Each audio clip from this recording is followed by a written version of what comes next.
Hey Alex, can I have a number?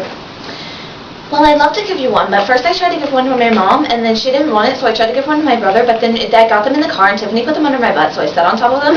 So I got all flattened, and I went inside my house, and I tried to iron it, but then I remembered that irons flatten things, they don't make them bigger. So it was all kind of flat and gross. So I went to the store, and I bought some volumizing hairspray because it says that it lifts from roots. And since it says that it lifts from roots, I thought that the donut might have roots inside it that it would lift. But then when I sprayed it on it, it just kind of got smaller and more shriveled, and it looked like a little raisin. So I thought that maybe if I roasted it like a marshmallow on a campfire, that, maybe it would get bigger like marshmallows do when you roast them on campfires.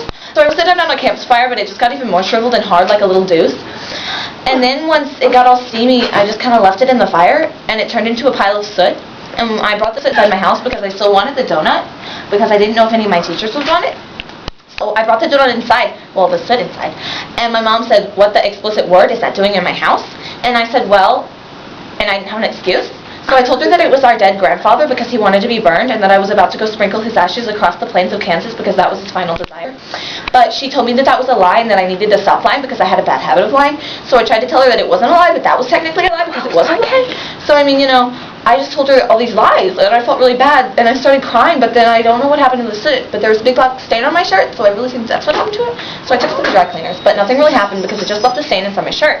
And I really tried as hard as I could to get it off, and I got some Clorox, and I got some OxyClean, and I got some Tide, and I got some other dish detergent, because I got dish detergent because my mom told me that you can wash things with dish detergent, because it's a good kind of soap.